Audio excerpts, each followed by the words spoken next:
Abdul Karim Telgi, railway station पर फल बेचने वाला एक लड़का जिसने 22,000 करोड़ रुपए तक का घोटाला कर दिया। आपने अब तक कई घोटालों के बारे में सुना होगा, लेकिन आज हम जिस घोटाले की कहानी और इस पूरे घोटाले के पीछे जिस व्यक्ति का हाथ था उसकी कहानी बताएंगे तो आप शायद इस पर यकीन भी नहीं करेंगे, क्योंकि ये घोटाला 1,000-2,000 करोड़ का नहीं था, बल्कि आजाद भारत का तब तक का सबसे बड़ा घोटाला था।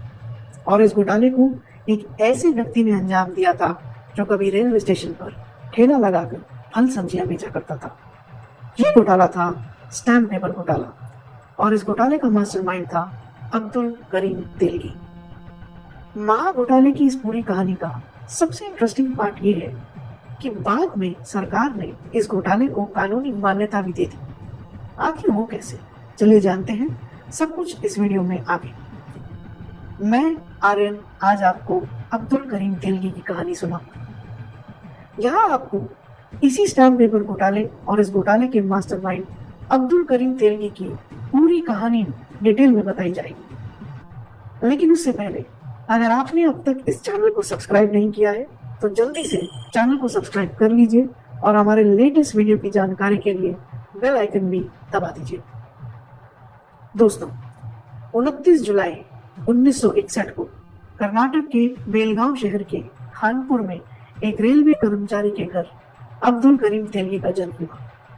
चूंकि अब्दुल करीम तेलगी के पिता रेलवे में नौकरी करते थे, इस कारण परिवार की आर्थिक स्थिति ठीक ठाक थी।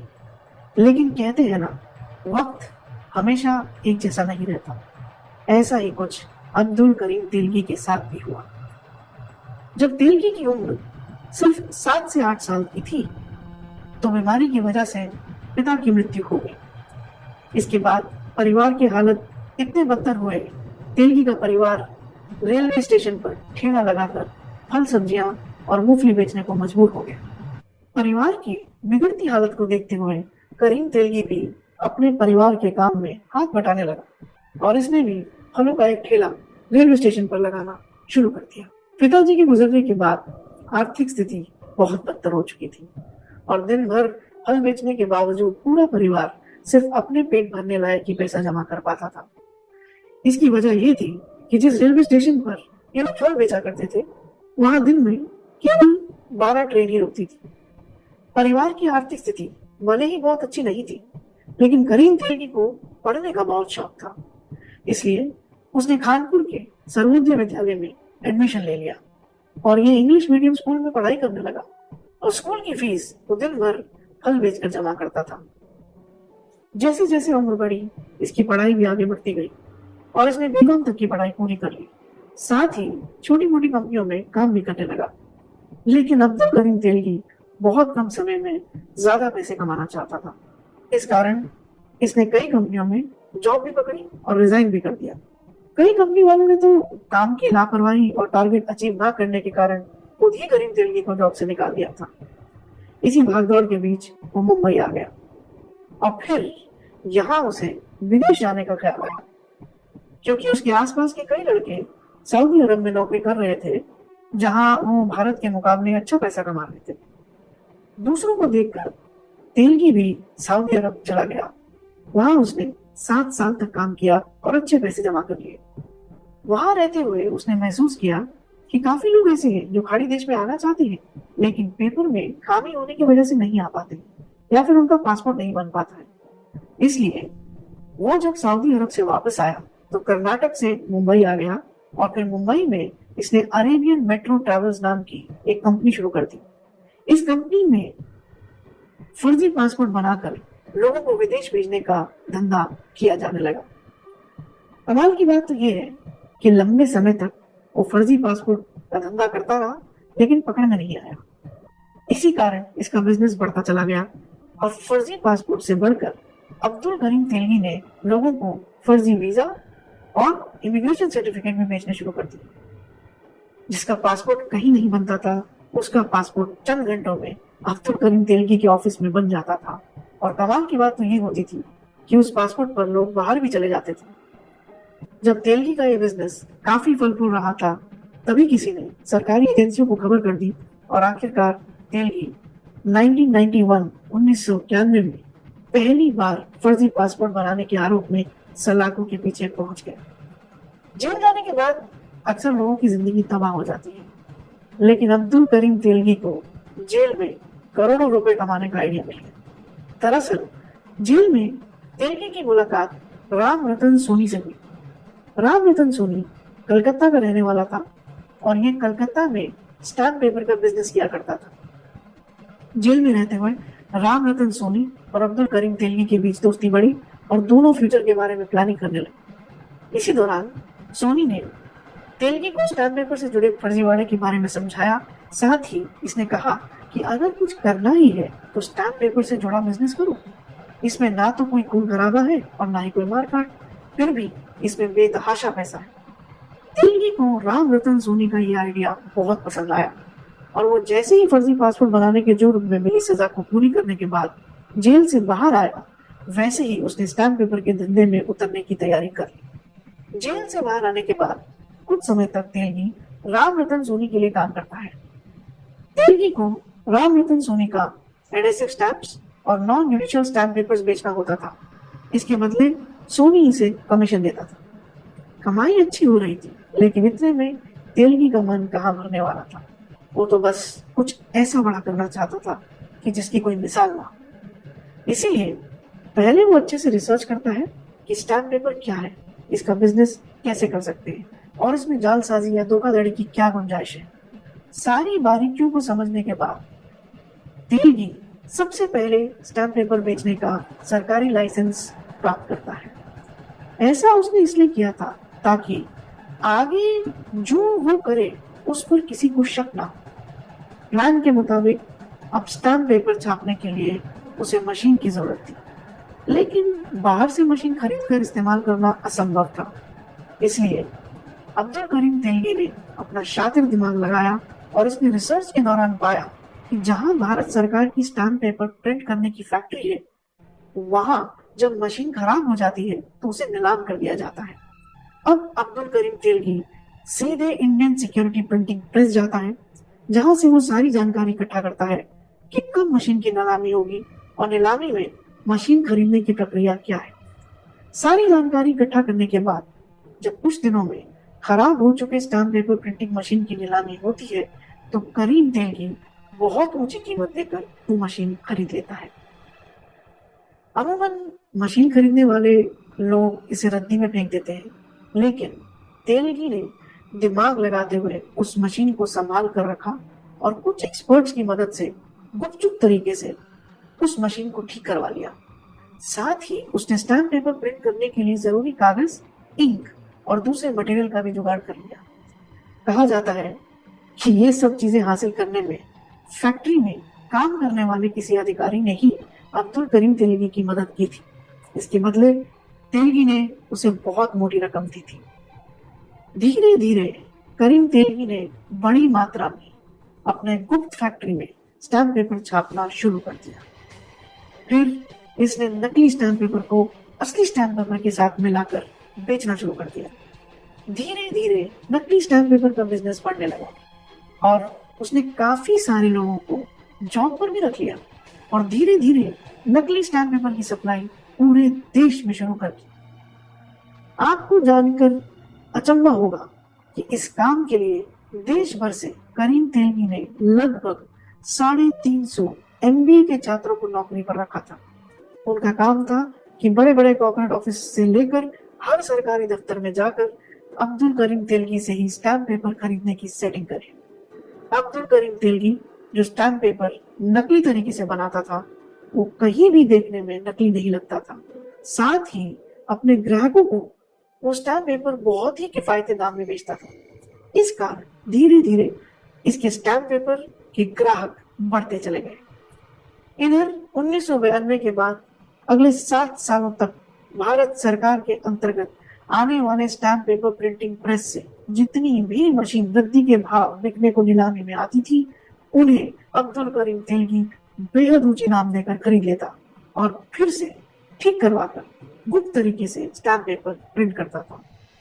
कहा तो ये भी जाता है कि अब्दुल करीम तेलगी का बिजनेस इतनी तेजी से बढ़ गया था कि इसने पैसे के बल पर सरकारी प्रिंटिंग प्रेस के बड़े बड़े अधिकारियों को खरीद लिया था और उनसे फैक्ट्री की अच्छी मशीन को भी खराब घोषित करवाकर नीलामी में ले आता था और फिर उसे खरीद लेता था। धीरे धीरे करीम तेलगी का बिजनेस इतने बड़े स्तर पर बढ़ गया कि भारत के लगभग 25 राज्यों में तेलगी का फर्जी स्टैम्प पेपर पहुंचने लगा और लगभग 70 शहरों में कोर्ट कचहरी से लेकर हर सरकारी ऑफिस में होने वाले काम बस इसी फर्जी स्टैम्प पेपर पर होने लगे। लेकिन किसी को इस बात की भनक तक नहीं लगी। 4-5 साल के अंदर ही करीम तेलगी के पास इतना पैसा हो गया कि उसने अधिकारियों को घूस देना बंद कर दिया, बल्कि अब ये हर महीने अधिकारियों को एक मोटी तनख्वाह देता था।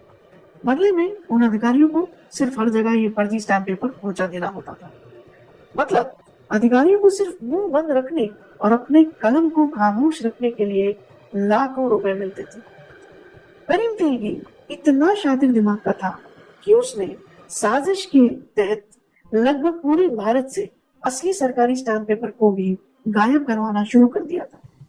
इसके पीछे का लॉजिक ये था कि जब मार्केट में स्टैम्प पेपर की शॉर्टेज होगी तो उसका स्टैम्प पेपर अपने आप बिकेगा।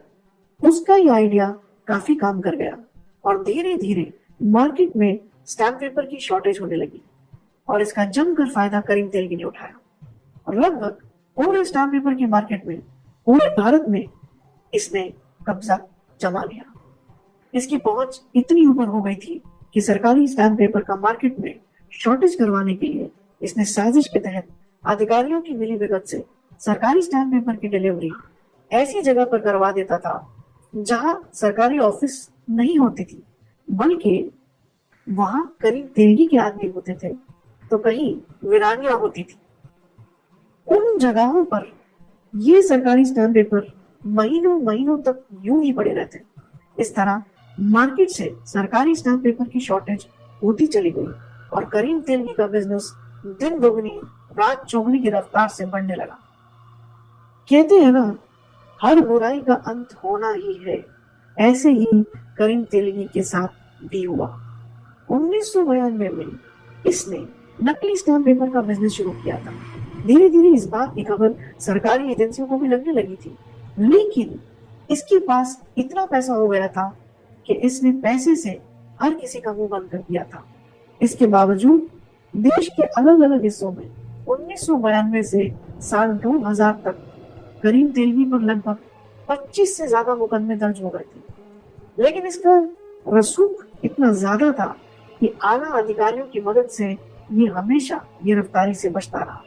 लगभग 8 सालों तक स्टैम्प पेपर भेजकर अकूत संपत्ति बनाने वाला करीम तेलगी आखिरकार नवंबर 2001 में पुलिस की पकड़ में आ ही गया। दरअसल बैंगलोर पुलिस को टिप मिली थी कि एक पुलिस चौकी पर एक ट्रक पकड़ा गया है जिसमें सिर्फ स्टैम्प पेपर भरे हुए हैं। तुरंत पुलिस मौके पर गई और स्टैम्प पेपर से जुड़े कागजात मांगे, लेकिन ट्रक वाला वो कागजात नहीं दे पाया। धीरे धीरे पुलिस हरकत में आने लगी और ट्रक को जब्त करने के साथ ही तत्काल ही कुछ लोगों को गिरफ्तार कर लिया। शुरू में पुलिस समझ रही थी कि ये चोरी के स्टैम्प पेपर हो सकते हैं, लेकिन जैसे जैसे जांच आगे बढ़ी पुलिस को समझ में आया कि ये खेल बहुत बड़ा है और फिर पुलिस ने इस मामले की छानबीन के लिए एक स्पेशल टीम बनाई। इसके बाद धनाधन लोगों की गिरफ्तारी होती गई और आखिरकार सबके तार अब्दुल करीम तेलगी से ही जुड़ी। इस बात की भनक अब्दुल करीम तेलगी को भी लग गई थी कि पुलिस के सामने आखिरकार उसका फर्जीवाड़ा आ ही गया है और पुलिस उसके पीछे पड़ी है। इसीलिए तेलगी रातों रात अंडरग्राउंड हो गया था। पुलिस दिन रात अब्दुल करीम तेलगी के पीछे पड़ी थी, लेकिन तेलगी किसी के हाथ नहीं आ रहा था। इसी बीच पुलिस को खबर लगी कि अब्दुल करीम तेलगी अजमेर शरीफ दरगाह पर जा रहा है।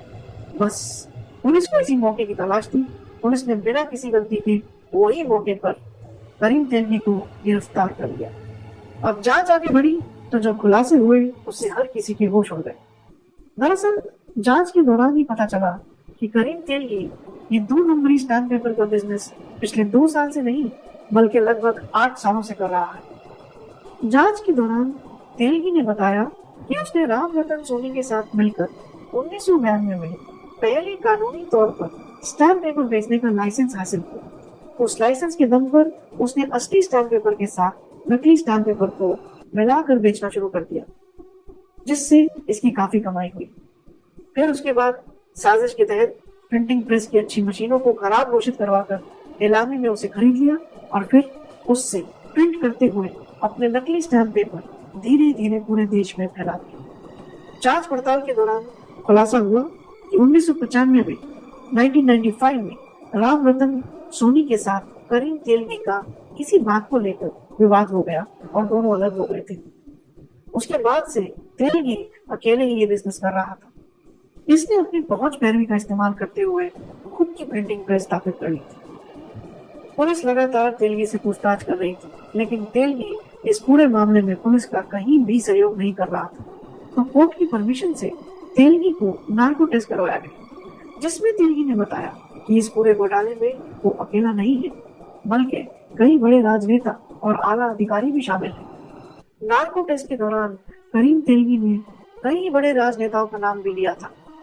बैंगलोर पुलिस इस मामले की पूरी गहराई तक जांच कर रही थी, तभी एसआईटी से जुड़े एक अधिकारी की मौत हो गई और उसके कुछ ही दिनों बाद तत्काल इस मामले को सीबीआई ने अपने हाथों में ले लिया।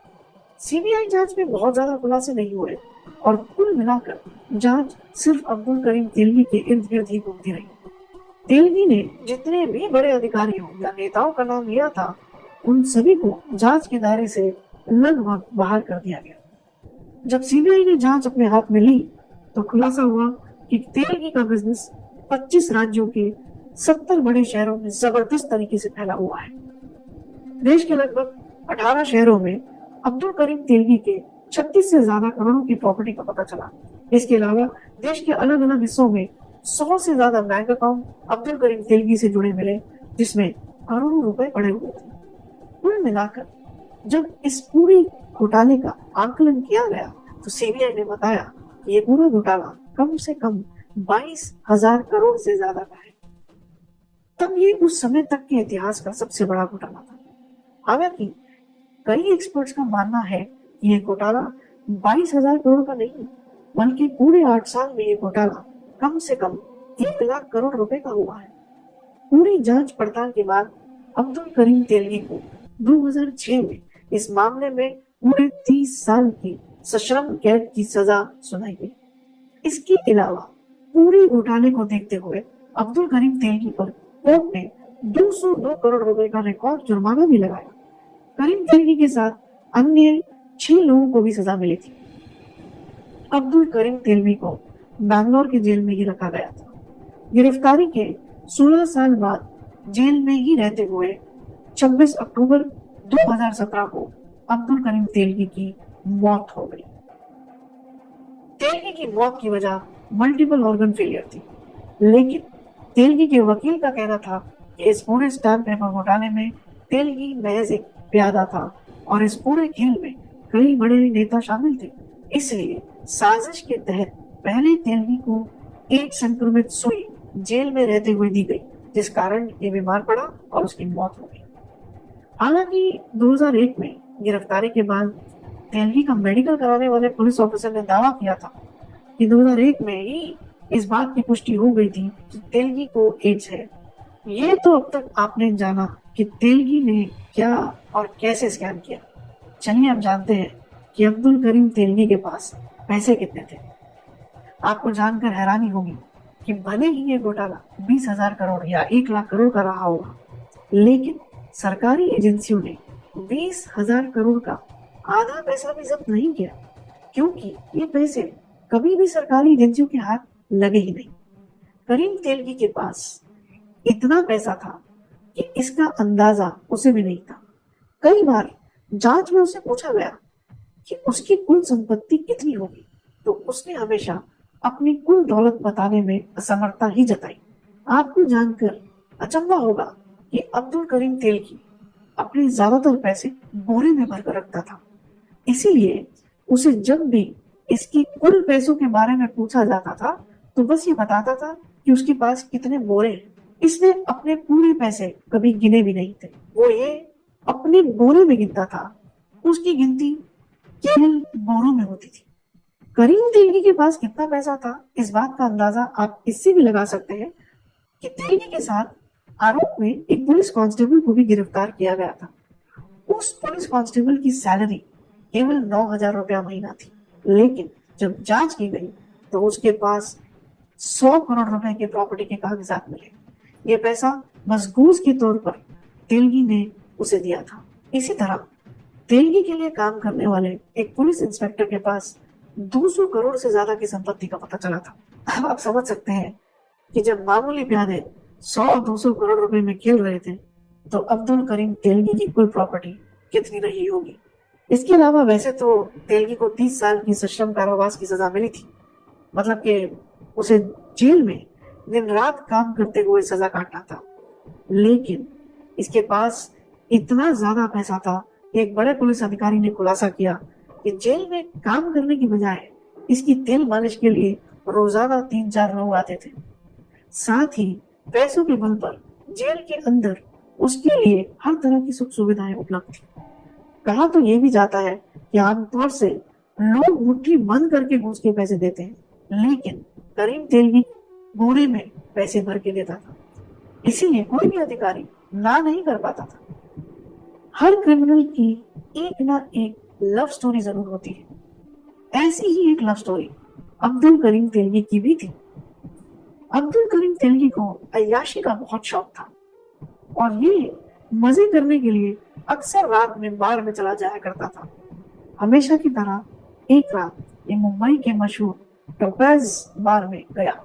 यहाँ उसकी नजर एक ऐसी डांसर पर गई जिसको देखकर करीम तेलगी इस कदर फिदा हो गया कि उसने सिर्फ एक रात में उस डांसर पर 93 लाख रुपए लौटा दिए। आज भी जब लोगों की जिंदगी भर की कमाई भी 93 लाख नहीं होती है, वहाँ करीम तेलगी ने एक रात में बार डांसर पर 93 लाख रुपए लौटा दिए थे। इस बार डांसर का नाम तरन्नुम खान था।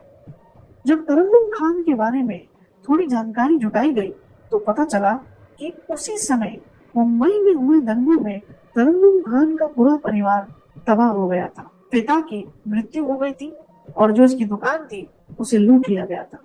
मजबूरी में ये बार डांसर के तौर पर काम करती थी। जब से अब्दुल करीम तेलगी की नजर तरन्नुम खान पर पड़ी, तरन्नुम की पूरी जिंदगी ही बदल गई और देखते ही देखते वो पूरे मुंबई की सबसे अमीर डांसर बन गई। तरन्नुम खान को करीम तेलगी दिलो जान से चाहने लगा था, लेकिन किसी वजह से दोनों ने शादी नहीं की और आगे चलकर तेलगी ने शाहिदा तेलगी से शादी कर ली, जिससे करीम तेलगी को एक बेटा और एक बेटी हुई। 2017 में जब तेलगी की मृत्यु हो गई तो 2018 में नासिक सेशन कोर्ट ने भी करीम तेलगी तथा इसके 6 सहयोगियों पर चल रहे सभी केसों को खत्म कर दिया और सभी मामलों से तेलगी को बरी कर दिया गया। हालांकि 2018 में एक बार अब्दुल करीम तेलगी उस समय चर्चा में आया जब तेलगी की पत्नी ने कोर्ट में एक याचिका दायर करी कि उसके पति करीम तेलगी ने वसीयत की है कि मेरे मरने के बाद घोटाले से जमा की गई दौलत से जो भी जमीन खरीदी गई है उसे सरकार को वापस कर दिया जाए। भले ही करीम तेलगी इस दुनिया से चला गया हो, लेकिन इस घोटाले से जुड़ा एक सवाल है जिसका जवाब आज तक नहीं मिल पाया है। तेलगी और उसके 10 से 20 प्यादों को छोड़कर कौन कौन इस घोटाले में शामिल था, ये आज तक कोई नहीं जान पाया है। अब्दुल करीम तेलगी ने इतने पैसे कमाए थे, वो कहाँ गए, यह आज भी बहुत बड़ा रहस्य है। इस पूरे घोटाले से जुड़ा सबसे बड़ा रहस्य ये है कि अब्दुल करीम तेलगी ने नकली स्टैम्प पेपर छापने के लिए अपनी फैक्ट्री कहाँ कहाँ लगाई थी, इस बात का पता आज तक नहीं चल पाया है। चलिए अब आपको बताते हैं कि आखिर सरकार ने इस पूरे घोटाले को कानूनी तौर पर कैसे मान्यता दी थी। दरअसल जांच के दौरान खुलासा हुआ कि 1992 से 2001 तक देश में जितने भी स्टैम्प पेपर यूज में आए उनमें से अधिकतर नकली यानी गैर कानूनी थे। इस आधार पर कहा गया कि गैर कानूनी स्टैम्प पेपर पर हुआ काम भी गैर कानूनी ही माना जाएगा। जैसे अगर किसी ने कोर्ट मैरिज की होगी तो उसने स्टैम्प पेपर दिया, वो नकली था तो उसकी शादी भी नकली ही मानी जाएगी। इसी तरह खरीद बिक्री में जिसने अब्दुल करीम तेलवी का नकली स्टैम्प पेपर यूज किया, वो खरीद बिक्री भी नकली ही हुई। कुल मिलाकर पिछले 8 वर्षों में जिस भी काम में स्टैम्प पेपर का इस्तेमाल किया गया, उन सभी पर गैर कानूनी होने की तलवार लटकने लगी। ऐसे में हजारों शादियां टूटने के कगार पर आ गई, साथ ही हजारों बिजनेस बंद होने के कगार पर आ गए, कोर्ट कचहरी तक सवालों के घेरे में आ गए। सारे हालातों को देखते हुए आखिरकार सरकार ने फैसला किया कि 1992 से 2001 तक भले ही नकली स्टैम्प पेपर का इस्तेमाल हुआ हो, लेकिन कानूनी तौर से वो सभी वैध माने जाएंगे। इस तरह नकली स्टैम्प पेपर स्कैम को कानूनी मान्यता दे दी गई। दोस्तों, आपको क्या लगता है, इस पूरे हजारों करोड़ के घोटाले को अब्दुल करीम तेलगी ने अकेले ही अंजाम दिया होगा या फिर इसमें बड़े नेता भी शामिल रहे होंगे? कमेंट बॉक्स में हमें ये जरूर बताएं। अगर ये कहानी आपको अच्छी लगी हो तो इस वीडियो को लाइक करते हुए शेयर भी जरूर करें।